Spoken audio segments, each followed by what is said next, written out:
الحمد لله الذي خلق الأرض والسماوات العلى. الحمد لله الذي على العرش استوى. الحمد لله الذي يعلم السر وأخفى. وأشهد أن لا إله إلا الله وحده لا شريك له. وأشهد أن سيدنا ومولانا محمدا عبده ورسوله. أما بعد فأعوذ بالله من الشيطان الرجيم. بسم الله الرحمن الرحيم. وإذ قال لقمان لابنه وهو يعظه يا بني لا تشرك بالله إن الشرك لظلم عظيم. صدق الله العظيم. وقال النبي صلى الله عليه وسلم تركت فيكم أمرين لن تضلوا ما تمسكتم بهما كتاب الله وسنتي أو كما قال رسول الله صلى الله عليه وسلم. اللهم صل على محمد وعلى آل محمد وبارك وسلم. اللهم بارك على محمد وعلى آل محمد وبارك وسلم وسلم تسليما كثيرا كثيرا. قابل صدر احترام رفیق محترم داعی کبیر شہر بیجاپور کی مشہور دینی و علمی فکری دعوتی شخصیت جوان فکر عالم دین حضرت مولانا عبدالرؤوف صاحب رشادی قاسمی دامت برکاتہ و دیگر تمام واجب الاحترام حضرات علماء کرام، اسٹیج پر تشریف فرما تمام معزز مہمانان اعظام، بزرگان محترم و نوجوانان اسلام اور میری محترم ماں اور بہنوں اور عزیز طلباء اور طالبات، میں سب سے پہلے اللہ رب العزت کی بارگاہ میں سجدہ شکر ادا کرتے ہوئے میرے اور آپ کے آقا حضرت محمد مصطفیٰ صلی اللہ علیہ وسلم کی خدمت اعلیٰ و اقدس میں ہدیہ درود و سلام پیش کرتے ہوئے اپنی بات کا آغاز کرتا.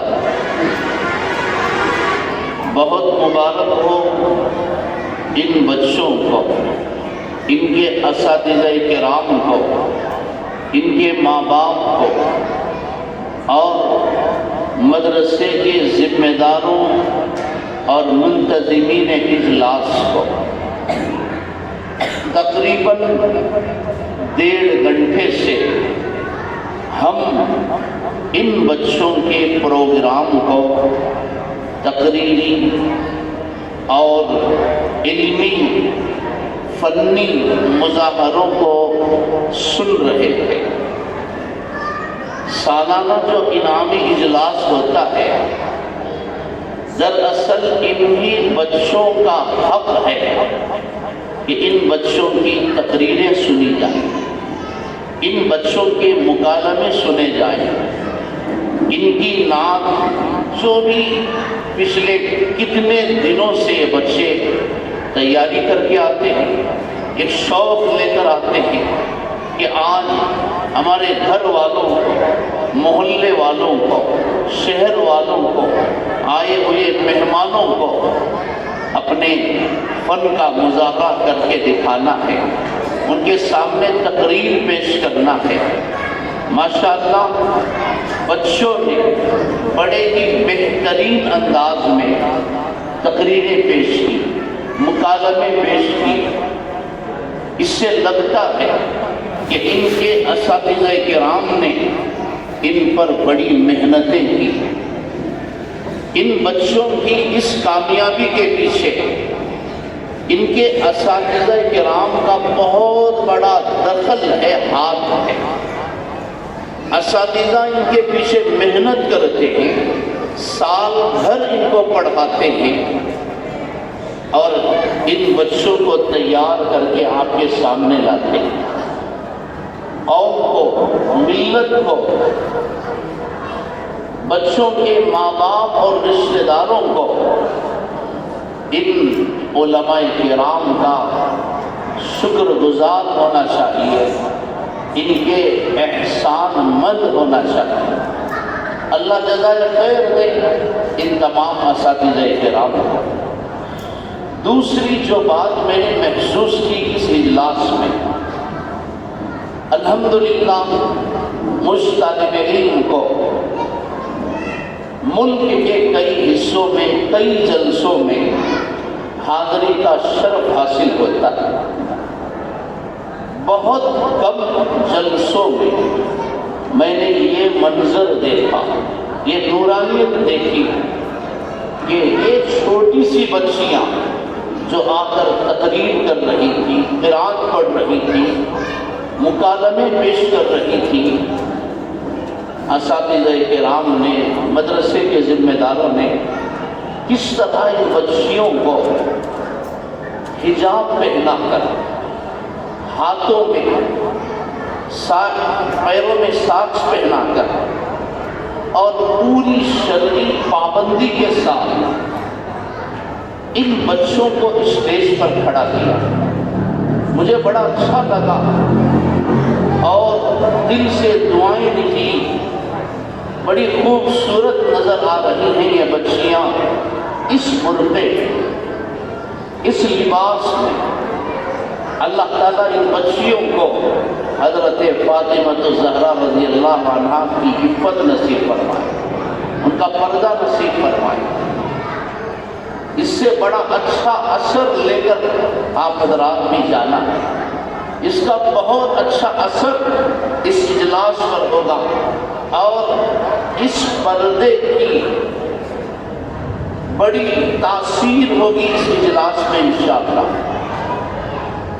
اللہ کرے کہ اس مدرسے کو اور ان تمام اساتذہ کرام کو اللہ دنیا اور آخرت کی عزتیں عطا فرمائے. میرے بھائیوں، آج ہم کو اپنے دینی اداروں میں، اپنے اسکولوں میں، تعلیمی اداروں میں یہی منظر پیش کرنا ہے، اسی پر عمل کرنا ہے، اسی کی فکر کرنا ہے. ابھی میں موبائل میں دیکھ رہا تھا، آل انڈیا مسلم پرسنل لا بورڈ کے جنرل سیکریٹری نے ایک تحریر بھیجی ہے. اس تحریر میں ذکر کیا ہے؟ ملک کی حکومت نے یہ بل پاس کیا ہے اور یہ فیصلہ کیا ہے کہ ملک کے تمام تعلیمی اداروں میں، اسکولوں میں، سرکاری تقریبات میں وندے ماترم کا پڑھنا لازمی اور ضروری ہے. حکومت نے بل پاس کیا ہے اور زبردستی ملک کے مسلمانوں پر، تمام مذاہب کے ماننے والوں پر اسے مسلط کیا ہے. مسلم پرسنل لا بورڈ نے اسے غیر دستوری قرار دے کر اسے ریجیکٹ کیا ہے، اس کی تردید کی ہے کہ ہم مسلمان اس پر عمل نہیں کر سکتے. ہم مسلمان اپنے بچوں کو وندے ماترم نہیں پڑھا سکتے کیونکہ اس کے اندر شرکیہ الفاظ ہیں، کفریہ کلمات ہیں. جیسے ہی بچے اپنی زبان سے وہ کلمے پڑھتے ہیں، دین اسلام اسلام، ایمان ان کے دل سے نکل جاتا ہے۔ میرے بھائیوں، آج باطل طاقتیں سب سے زیادہ تعلیمی اداروں کو نشانہ بنا رہی ہیں اور ان معصوم بچوں کو ٹارگٹ کر رہے ہیں۔ جیسے ہی آپ کے بچے اسکول میں جاتے ہیں، تعلیمی ادارے میں قدم رکھتے ہیں، سب سے پہلے ان کو پریئر کے نام پر شرکیہ کلمات پڑھائے جاتے ہیں، کفریہ کلمات پڑھائے جاتے ہیں۔ مسلمانوں کو اس کی طرف خاص توجہ کرنی ہوگی۔ اپنے بچوں کے لیے ایسے تعلیمی اداروں کا انتخاب کرنا ہوگا، ایسے اسکولوں میں بچوں کو پڑھانا ہوگا جہاں دینی ماحول میں، شریعت کے حدود میں ہمارے بچوں کو تعلیم دی جاتی ہے۔ آج ہم مسلمانوں کی یہ بہت بڑی ذمہ داری ہے۔ آپ اپنے بچوں کے لیے اچھے کھانے، اچھے کپڑے، اچھے موبائل، اچھی گاڑی، اچھے گھر کے ساتھ ساتھ اچھے اسکولوں کا بھی انتظام کرنا ہے، اور ان چیزوں سے کہیں زیادہ بچوں کے ایمان کی، ان کے عقیدے کی، ان کے اخلاق کی، ان کے کردار کی حفاظت کی فکر کرنا ہے۔ آپ مسلمان ہیں، آپ کلمہ پڑھتے ہیں، آپ اللہ کو ایک مانتے ہیں، آپ محمد الرسول اللہ صلی اللہ علیہ وسلم کی شریعت کو تسلیم کرتے ہیں، تو ماں باپ ہونے کا فرض یہ ہے کہ ان بچوں کے ایمان کی حفاظت کریں۔ ایک بچی نے تقریر کے دوران قرآن مجید کے 21ویں پارے کی سورہ لقمان کی آیت پڑھی۔ وَإِذْ قَالَ لُقْمَانُ لِابْنِهِ وَهُوَ يَعِظُهُ يَا بُنَيَّ لَا تُشْرِكْ بِاللَّهِ۔ بچی نے اس کے بعد کا حصہ پڑھا، إِنَّ الشِّرْكَ لَظُلْمٌ عَظِيمٌ۔ بڑا اچھا مکالمہ تھا بچیوں کا۔ بچیوں نے اس مکالمے میں اس پر روشنی ڈالی کہ شرک اتنا بڑا گناہ ہے، مشرک اتنا بڑا مجرم ہے، اللہ ہر گناہ کو معاف کر سکتا ہے لیکن اللہ مشرک کی مغفرت نہیں کرتا، شرک کو معاف نہیں کرتا۔ شرک اتنا بڑا ظلم ہے، شرک اتنا بڑا گناہ ہے، اللہ مشرک کی، شرک کرنے والے کی گزری ہوئی شب برات میں بھی مغفرت نہیں فرماتے، آنے والی شب قدر میں بھی اس کی مغفرت نہیں ہوتی۔ آنے والا رمضان مشرک کی مغفرت کا سامان نہیں بن سکتا۔ جو اللہ کے علاوہ کسی اور کی وحدانیت کا اعلان کرتا ہے، اللہ کے علاوہ کسی اور کے سامنے سجدہ کرتا ہے، اللہ کو چھوڑ کر کسی اور سے حاجتیں اور منتیں مانگتا ہے، اللہ کے علاوہ کسی سے روزی کا سوال کرتا ہے، کسی بھی جگہ جا کر ماتھا ٹیکتا ہے، کعبۃ اللہ کو چھوڑ کر کسی بھی مزار کا طواف کرتا ہے، اللہ اسے برداشت نہیں کرے گا۔ یہ آیت سورہ لقمان کی آیت ہے۔ مجھے اس بچی کی اس تلاوت کو سن کر وہ واقعہ یاد آیا۔ حضرت لقمان علیہ السلام نے اپنے بیٹے کو بٹھا کر ایک تھیلا، اس تھیلے کے اندر حضرت لقمان علیہ السلام نے رائی کے دانے بھر کر رکھے تھے۔ بات سمجھ میں آ گئی؟ مجھے لگتا ہے کہ آواز بہت زیادہ ایکو ہو رہی ہے، چونکہ یہ حال ہی کچھ ایسا، اس لیے میں آپ کو سمجھانے کی کوشش کر رہا ہوں۔ حضرت لقمان علیہ السلام نے تھیلے کے اندر رائی کے دانے لے کر بیٹھے۔ لکھا ہے علماء نے، بیٹے کو ایک نصیحت کرتے ہیں، تھیلے میں سے رائی کا ایک دانہ نکال کر اس کے ہاتھ میں رکھتے ہیں۔ اتنی نصیحتیں کی لقمان علیہ السلام نے بچے کو، رائی کے دانے ختم ہو گئے، تھیلا ختم ہو گیا، لیکن باپ کی نصیحتیں جاری ہیں۔ فرمانے لگے بیٹا میں نے تجھے اتنی نصیحتیں کی ہیں، اگر کسی پہاڑ کے سامنے جا کر یہ نصیحت رکھتا تو پہاڑ کے پتھر بھی پگھل جاتے۔ بیٹا میں سمندر کے سامنے کھڑے ہو کر یہ بیان کرتا تو سمندر کا کڑوا اور کھارا پانی بھی میٹھا بن جاتا۔ بیٹا میں نے تجھے بڑی نصیحتیں کی ہیں، اسے یاد رکھنا۔ سب سے پہلی نصیحت حضرت لقمان علیہ السلام نے بچے کو یہی فرمائی، وَإِذْ قَالَ لُقْمَانُ لِابْنِهِ وَهُوَ يَعِظُهُ يَا بُنَيَّ لَا تُشْرِكْ بِاللَّهِ۔ میرا بیٹا، میرے بچے، یاد رکھنا باپ کی اس نصیحت کو، اللہ کے ساتھ کسی کو شریک نہ کرنا۔ بھائی ایک اور بچے بیٹھ جاؤ، ان کو بٹھاؤ، بیٹھ جاؤ، بیٹھ جاؤ، آپ بھی بیٹھ جاؤ۔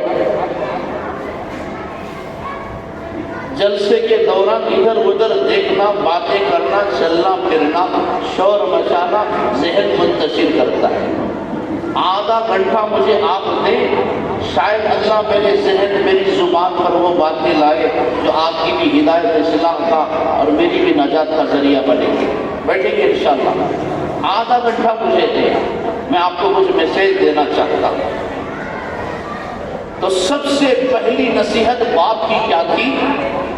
لا تشرک باللہ، بیٹا شرک نہ کرنا۔ بیٹا مشرک پر اللہ اتنا ناراض ہے، ہر گناہ کی معافی ہو سکتی ہے، شرک کی معافی نہیں ہے۔ اللہ نے قرآن میں اس کا اعلان کر دیا، بیٹا ان الشرک لظلم عظیم، یہ بہت بڑا جرم ہے، یہ ناقابل معافی گناہ ہے، اس سے بچنا بیٹا۔ اور شرک کا ذکر کر کے اللہ کے بعد، اللہ اس کے رسول کے بعد اگر کوئی سب سے بڑا مقدس رشتہ ہے تو وہ ماں باپ کا رشتہ ہے۔ لقمان علیہ السلام نے بچے کو دوسری نصیحت فرمائی، بیٹا وَوَصَّيْنَا الْإِنسَانَ بِوَالِدَيْهِ إِحْسَانًا، بیٹا ماں باپ کو دکھ نہ دینا، ماں باپ کی دل آزاری نہ کرنا، ماں باپ کو ستانا نہیں، ماں باپ کو شرمندہ نہ کرنا، ماں باپ کے پیشانی پر تیز نگاہیں نہ ڈالنا، ماں باپ کو اونچی آواز سے بات نہ کرنا۔ جس ماں کے پیٹ میں تیری زبان بنی ہے بیٹا، اسی زبان کو ماں پر نہ چلا۔ جس ماں کے پیٹ میں تیری آنکھیں بنی ہیں، باپ کو ان تیز نگاہوں سے نہ دیکھنا۔ بیٹا اللہ اس کی بھی مغفرت نہیں کرے گا۔ حضرت بایزید بسطامی رحمت اللہ علیہ جاتے ہیں جنت کی تلاش میں، صحراؤں میں، جنگلات میں چکر کاٹتے ہیں، گشت لگاتے ہیں، صحراؤں میں، ویران مقامات پر، پہاڑ کے دامن میں 40 سال گزار دیتے ہیں۔ غور کرنا نوجوانوں، 40 سال گزار دیتے ہیں۔ کیا تلاش کر رہے ہیں؟ جنت کو۔ اللہ کی جانب سے ندا دی گئی کہ میرے بندے تو جنت کو کہاں تلاش کر رہا ہے؟ جنت کو میں نے جنگلات میں نہیں رکھا، جنت کو میں نے پہاڑوں کی وادیوں میں نہیں رکھا، جنت کو میں نے لہلہاتے ہوئے درختوں میں نہیں رکھا، جنت کو میں نے بہتے ہوئے پانی میں نہیں رکھا۔ میرے بندے ادھر آ، جنت کا راستہ ہم بتاتے ہیں، جنت کا ٹھکانہ مقام بتا، ہم دیتے ہیں۔ ندا دی گئی اللہ کی جانب سے حضرت بایزید بستامی رحمت اللہ علیہ کو، جو اولیاء میں جن کا بڑا مقام ہے، اشارہ دیا جاتا ہے کہ جا جنت کا مقام ہم بتاتے ہیں۔ اللہ نے کہا بھیجا جا گھر کو۔ بایزید بستامی رحمت اللہ علیہ آئے، دروازہ کو کھٹکھٹایا، دروازے پر دستک دی، دروازہ کھلا، ماں آ کر سامنے کھڑی ہوئی، ماں سامنے کھڑی ہوئی۔ بایزید بستامی ماں کے قدموں پر گر پڑے، کہنے لگے اماں جان میں جنت کو 40 سال تک کھلا مقامات پر تلاش کرتا رہا، جنت تو تیرے قدموں کے نیچے تھی، جنت تو اللہ نے تیرے قدموں کے نیچے رکھا تھا، مجھے وہاں کہاں ملتی؟ میرے نوجوان بھائیوں، آج وہ ناپاک دور ہے جہاں آج ماں باپ کو ستایا جا رہا ہے، ماں باپ کو دکھ دیا جا رہا ہے، ماں باپ کو ذلیل کیا جا رہا ہے، ماں باپ کو اولڈ ایج ہوم میں داخل کیا جا رہا ہے، ماں باپ کے حقوق ضائع کیے جا رہے ہیں۔ میرے نوجوان بھائیوں، علماء کرام یہاں بیٹھے ہیں، اللہ کی عزت اور جلالت کی قسم کھا کر میں آپ کو یقین دلانا چاہتا ہوں، جس گھر میں، جس محلے میں، جس گاؤں شہر میں، جس مقام پر نوجوان بچے ماں باپ کو ستاتے ہیں، ماں باپ کو دکھ دیتے ہیں، ماں باپ کی دل آزاری کرتے ہیں، ان کو آنسو بہانے پر مجبور کرتے ہیں، ان کو آہیں نکالنے پر تنگ کرتے ہیں، یاد رکھنا اللہ کی قسم، وہ محلہ، وہ شہر، وہ گھر، وہ خاندان، وہ نوجوان کبھی آباد نہیں ہوتا۔ جس گھر میں ماں باپ روتے ہیں بچوں کی وجہ سے، اس گھر میں کتا اور خنزیر تو آ سکتا ہے، اللہ کے فرشتے نہیں آتے۔ اس گھر میں شیطان تو آ سکتا ہے، اس گھر میں، اس محلے میں اللہ کی لعنت، نحوست تو آ سکتی ہے، اللہ کی رحمت اور برکت کبھی اس محلے میں نہیں آتی۔ کوشش کرنا اس بات کی، اللہ اس کے رسول کے بعد تمہارے ماں باپ کا حق ہے۔ مولانا ذرا ان بچوں کو سمجھائیں، ذرا اوپر بھیج کر، بیٹے ذرا تھوڑی دیر خاموش ہو جائے، تھوڑی دیر کے لیے خاموش ہو جائے۔ تو حضرت لقمان علیہ السلام نے بیٹے کو دوسری نصیحت فرمائی کہ بیٹا ماں باپ کے ساتھ حسن سلوک کرنا۔ میرے بھائیوں، ایک نبی اولاد کی سب سے پہلی فکر کیا فرما رہے ہیں؟ وہ اس کے ایمان کی، اس کے عقیدے کی، اس کے کردار کی۔ نبی زندہ رہتے ہوئے بھی اپنی اولاد کے متعلق یہی فکر فرما رہے ہیں۔ ادھر آئیے، قرآن مجید کا سب سے پہلا پارہ ہے، سورہ بقرہ ہے۔ اللہ تعالیٰ نے اس میں حضرت یعقوب علیہ السلام کا ذکر فرمایا ہے۔ اب کنتم شہداء اذ حضر یعقوب الموت اذ قال لبنیہ ما تعبدون من بعدی۔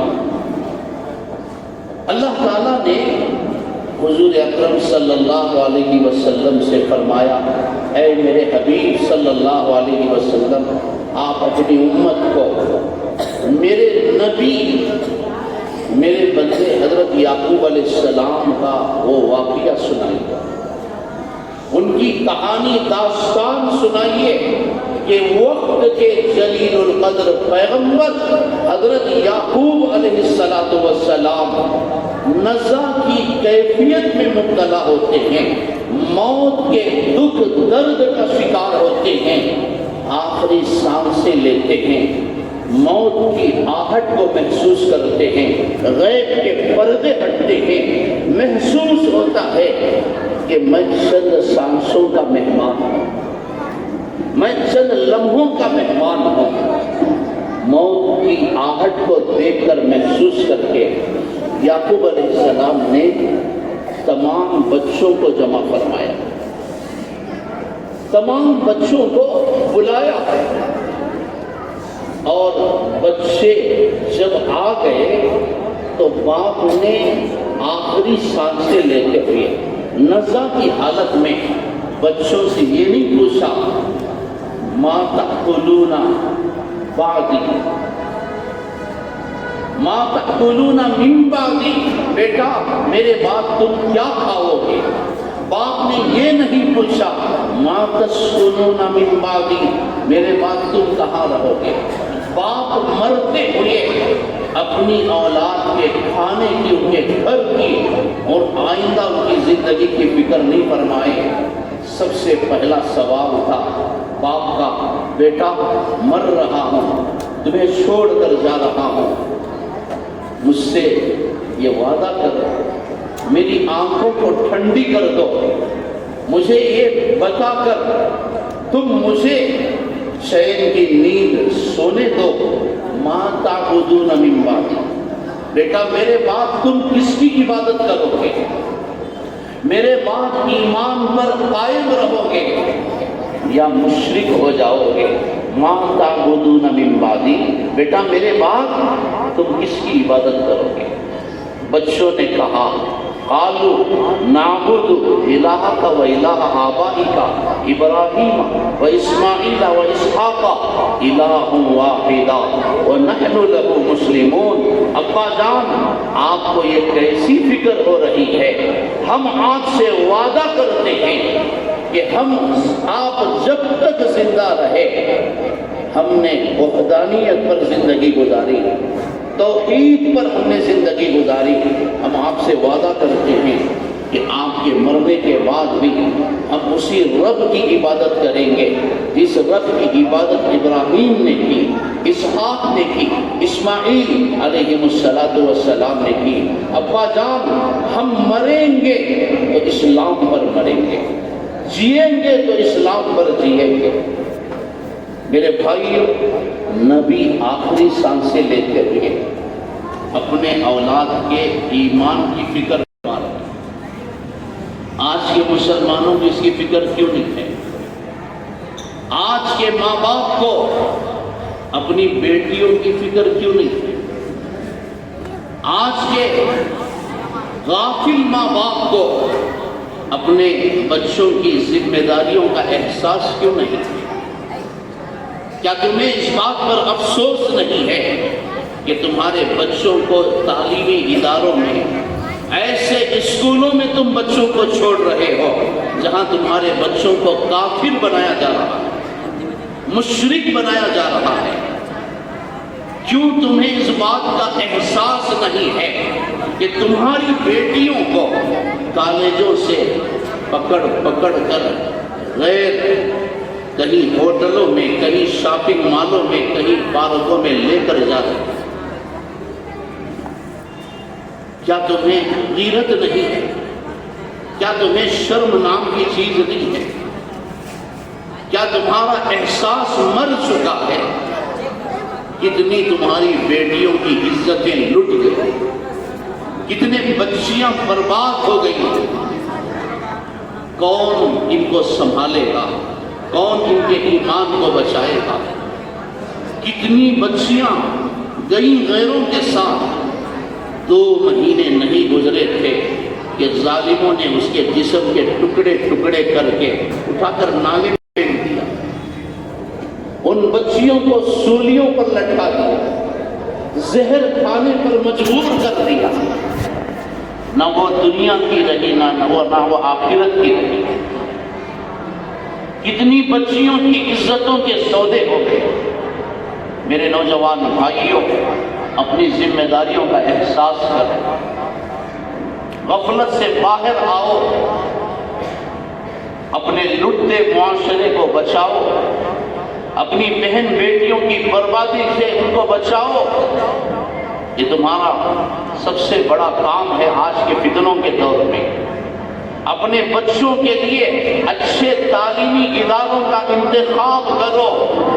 آپ کے بچوں کے ایمان کا تحفظ اگر ممکن ہے تو انہی مکاتب دینیہ کے ماحول میں، انہی مدارس میں آپ کے بچوں کا ایمان محفوظ ہو سکتا ہے۔ جتنی تم انگریزی تعلیم کی فکر کرتے ہو اتنی فکر دینی تعلیم کی بھی کرو۔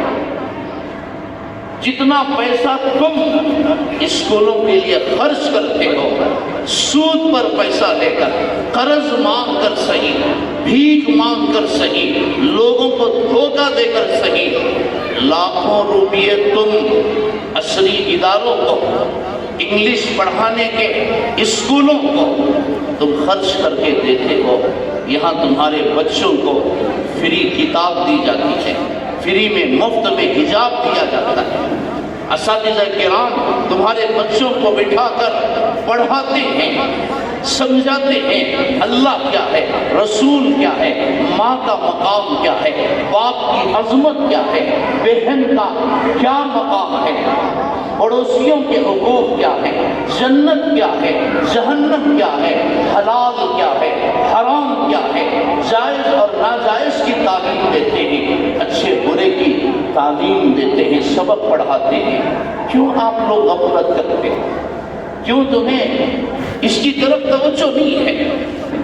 آج ضرورت ہے مکاتب دینیہ کو مضبوط کرنے کی، مدارس کو مضبوط کرنے کی۔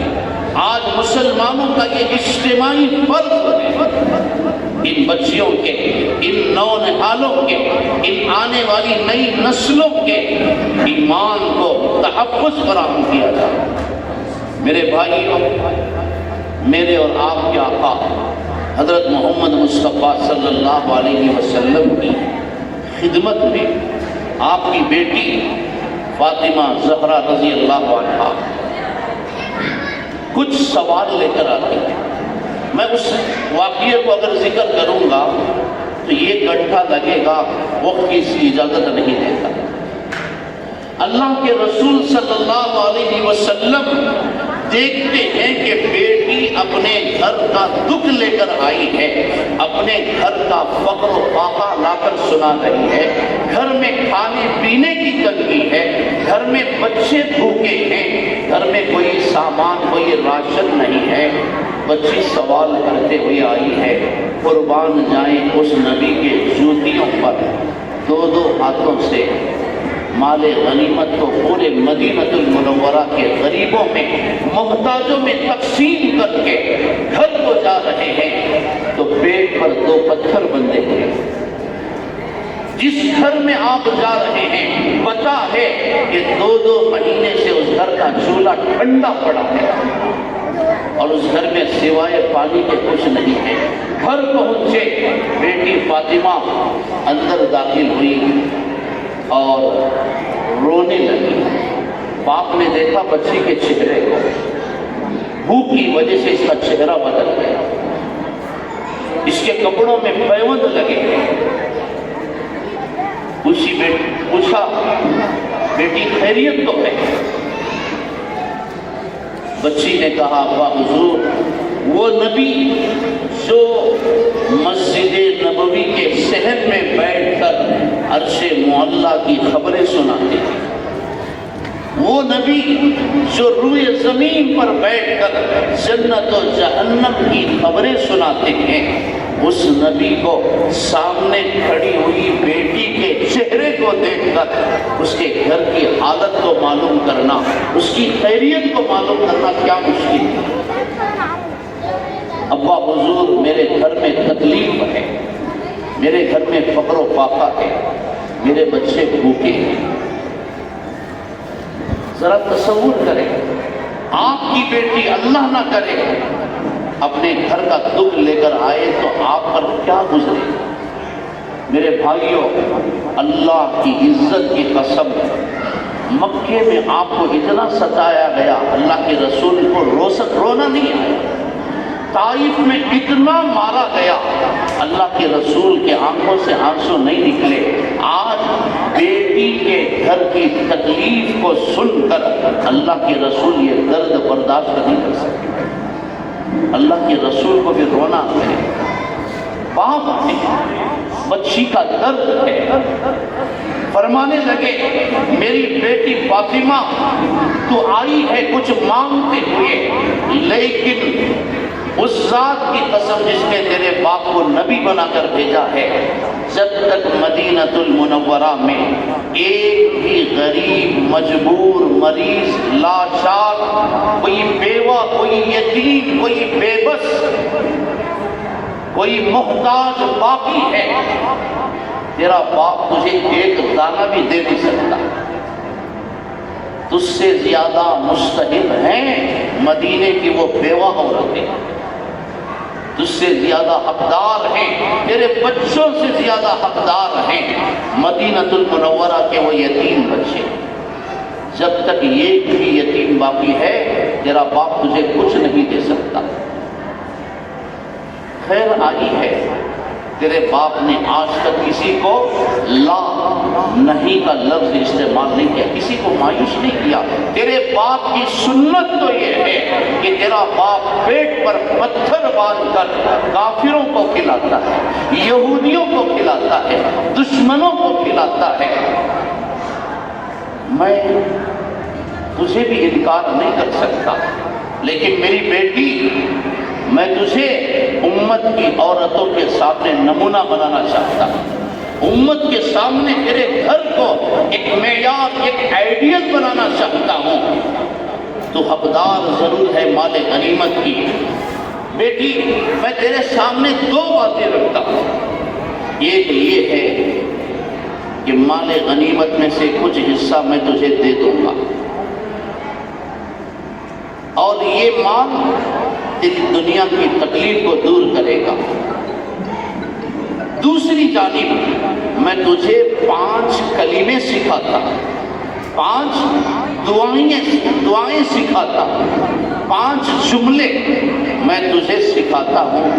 بیٹی، ان 5 جملوں کو تو سیکھ کر، پڑھ کر، یاد کر کے چلی جا۔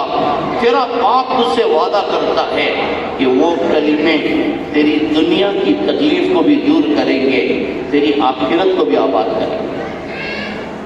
مال لے کر جائے گی تو دنیا آباد ہوگی، کلمے سیکھ کر جائے گی تو دنیا بھی آباد ہوگی اور آخرت بھی آباد ہوگی۔ وہ بھی اسی باپ کی بیٹی تھی۔ بچی نے کہا کہ ابا حضور، دنیا کی زندگی تو کسی بھی طرح گزر جائے گی، یہ مال کسی غریب کو دے دے، مجھے آپ وہ دعائیں سکھا دیں، مجھے آپ وہ کلمے پڑھا دیں، میں چاہتی ہوں کہ میری دنیا کے ساتھ ساتھ میری آخرت بھی آباد ہو۔ اس موقع پر رسول اللہ صلی اللہ علیہ وسلم نے اپنی بیٹی کو 5 کلمات پڑھائے، سکھائے۔ میں پڑھتا ہوں، آپ بھی پڑھیں، اسے یاد رکھیں اور اسے پڑھتے رہیں، انشاءاللہ آپ کی زندگی میں بھی اللہ برکتوں کو ظاہر کرے گا۔ پڑھیے، یا اول الاولین و یا آخر الآخرین و یا ذی القوة المتین وَيَا رَاحِمَ الْمَسَاكِينِ وَيَا أَرْحَمَ الرَّاحِمِينَ۔ یہ 5 جملے بچی کو پڑھائے اللہ کے رسول، فرمایا کہ بیٹی جا، یہ تیری دنیا کی تکلیف کو بھی دور کریں گے، تیری آخرت کو بھی آباد کریں گے۔ اور بھی بڑا لمبا واقعہ ہے، وقت اس کی اجازت نہیں دیتا۔ اللہ کے رسول نے بیٹی کو دنیا دینے کے بجائے آخرت دے کر بھیج دیا، اور جب آپ اس دنیا سے جا رہے تھے تو آپ نے امت کو نصیحت فرمائی، امت کو پیغام دیا، امت کو جو وراثت کے طور پر دیا۔ آخری بات کہہ کر اپنی بات ختم کرتا ہوں۔ اللہ کے رسول صلی اللہ علیہ وسلم نے فرمایا کہ لوگوں، میرے پاس دولت نہیں ہے کہ میں تمہیں وراثت کے طور پر دوں، میرے پاس سونے چاندی کے ذخیرے نہیں ہیں کہ میں تمہیں اٹھا کر دوں، میرے پاس کھیت کھلیان کھجور کے باغات نہیں ہیں کہ میں تمہیں وراثت کے طور پر دوں، میرے پاس اونچی اونچی بلڈنگیں عالیشان عمارتیں نہیں ہیں کہ میں تم کو اس کا وارث بنا کر جاؤں، میں وہ فقیر آدمی ہوں، میری زندگی کا آج آخری دن ہے، اللہ کی قسم میرے گھر کی غربت کا، میرے گھر کے فقر و فاقے کا، میرے گھر کی تنگی کا یہ عالم ہے کہ میرے گھر میں سوائے پانی کے کچھ نہیں ہے، میری زندگی کی آخری رات ہے، میں وہ غریب فقیر انسان ہوں، میرے گھر میں شراب تو ہے لیکن اسے جلانے کے لیے تیل تک نہیں ہے، ایسا فقیر آدمی تمہیں کیا دے سکتا ہے؟ ہاں، کائنات کی دو عظیم چیزیں میں تمہارے حوالے کر کے جاتا ہوں، کائنات کی دو عظیم نعمتیں میں تمہیں دے کر جاتا ہوں، اور یقین دلاتا ہوں جب تک تم اس پر جڑو گے، اپنی نسلوں کو اس پر کھڑا کرو گے، ثابت قدمی اور استقامت کے ساتھ اسے تھامے رہو گے، اس پر مضبوطی کے ساتھ جم جاؤ گے، میں اللہ کا رسول تمہیں یقین دلاتا ہوں، تم سے وعدہ کرتا ہوں کہ دنیا کی کوئی طاقت تمہیں ذلیل نہیں کر سکتی۔ ترکت فیکم امرین لن تضلوا ما تمسکتم بہما کتاب اللہ و سنتی، میں جا رہا ہوں، دو چیزیں تمہارے درمیان چھوڑ کر جا رہا ہوں، ایک اللہ کا کلام ہے، دوسرا میری سنت ہے، میری زندگی ہے، میری حیات طیبہ ہے، میرا کردار اور کیریکٹر ہے، میرا اسوہ حسنہ ہے، میری زندگی کے دن رات ہیں، ان دو چیزوں کو مضبوطی سے تھامو، ان دو چیزوں پر اپنی نسلوں کو کھڑا کر دینا، یہ دو چیزیں تمہاری حفاظت کریں گی، یہ دو چیزیں تمہیں کامیابی عطا کریں گی، یہ دو چیزیں تمہیں عزت و عظمت کی منزلوں تک پہنچائیں گی۔ اللہ کے رسول نے یہی چیزیں ہمیں وراثت کے طور پر دی ہیں۔ میرے بھائیوں، آج کے اس مبارک اجلاس میں آپ سے میں گزارش کروں گا کہ اپنے بچوں کے ایمان اور عقیدے کی فکر کریں، دینی اداروں میں اپنے بچوں کو داخل کریں، ان کی عزتوں کو بچائیں۔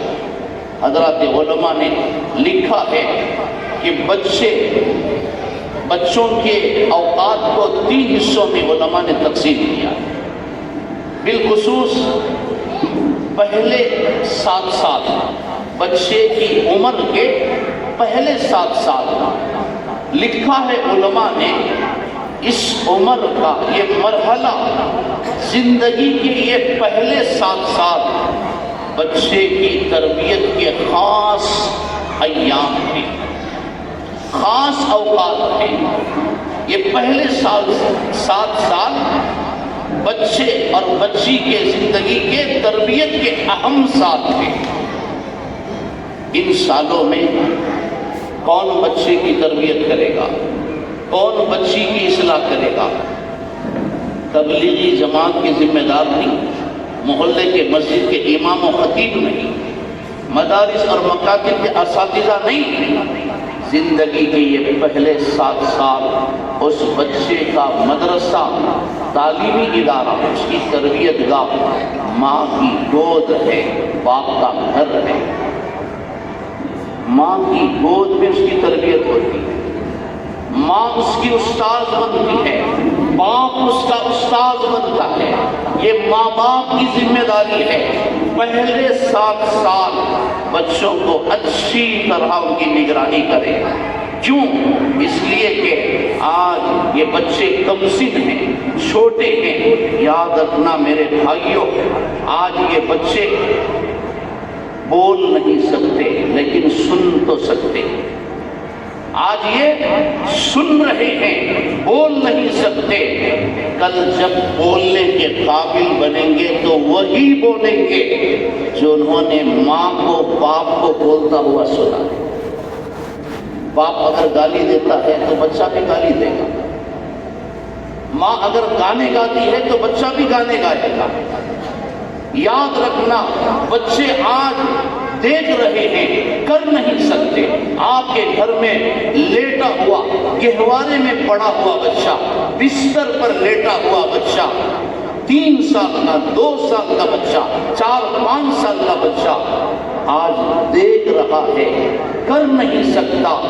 کل جب وہ کرنے کے قابل بنے گا تو وہی کرے گا جو ماں باپ کو کرتا ہوا دیکھا۔ عمر کے اس مرحلے میں بچے کی خاص نگرانی کی جائے، یہ ماں باپ کا فرض ہے، بعد میں اساتذہ کی ذمہ داری ہے، بعد میں تبلیغی جماعت کا فرض ہے۔ سب سے پہلے قیامت کے دن ماں باپ سے سوال ہوگا، پیدا کرنے والے باپ سے سوال ہوگا، پیدا کرنے والے ماں سے سوال ہوگا، ان کو جواب دینا ہوگا۔ لیکن آج کیا ہوتا ہے، 3 سال کے بچے کو لے جا کر ہم کڈزی میں ڈال دیتے ہیں، لٹل ہوم میں داخل کر دیتے ہیں۔ 3 سال کا بچہ، کیوں؟ ماں باپ مصروف ہیں، صبح 9 سے 5 تک کیا کرتے ہیں، خاص طور سے I T professional, I T کمپنیوں میں کام کرنے والے بچے کو لے جا کر کسی کڈزی میں، لٹل ہوم میں اسے داخلہ دلاتے ہیں کہ ہمارے پاس وقت نہیں ہے۔ اب 9 بجے سے 1 تک یا 2-3 بجے تک بچہ اسی کڈزی میں، اسی تعلیمی ادارے میں رہے گا۔ اس کی دیکھ بھالی نگرانی کون کرے گی؟ کوئی آیا کرے گی، کوئی ملازمہ کرے گی۔ باپ کو فرصت نہیں، ماں کے پاس وقت نہیں۔ یاد رکھنا، یہ تاریخ دہرائے گی، یہ وقت لوٹ کر آپ کی زندگی میں آئے گا، اللہ ہماری حفاظت کرے۔ آج آپ 3-4-5 سال کے بچے کو کسی ایسے ادارے میں چھوڑ کر جا رہے ہیں کہ آپ کے پاس وقت نہیں ہے، تو یاد رکھنا اللہ سب کی حفاظت فرمائے۔ وہ بچہ جب 30-35 سال کا ہوگا اور آپ 60-70 سال کے ہوں گے تو وہ آپ کو لے جا کر 5-6 گھنٹے کے لیے نہیں، 24 گھنٹے کے لیے اولڈ ایج ہوم میں لا کر چھوڑ دے گا۔ کما تدینو تدان، جیسے آج تم تحریر لکھتے ہو وہی تمہارے سامنے آئے گا، جو بیج ڈالتے ہو وہی درخت آئے گا۔ آج بچوں کو تم وقت دو، کل یہ بچے آپ کے لیے وقت دیں گے۔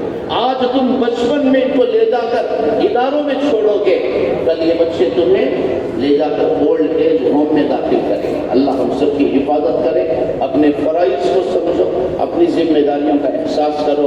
اور بھی بہت ساری باتیں تھی میں کہنا چاہتا تھا، لیکن وقت بالکل بہت زیادہ ہو چکا ہے۔ آنے والا ماہ رمضان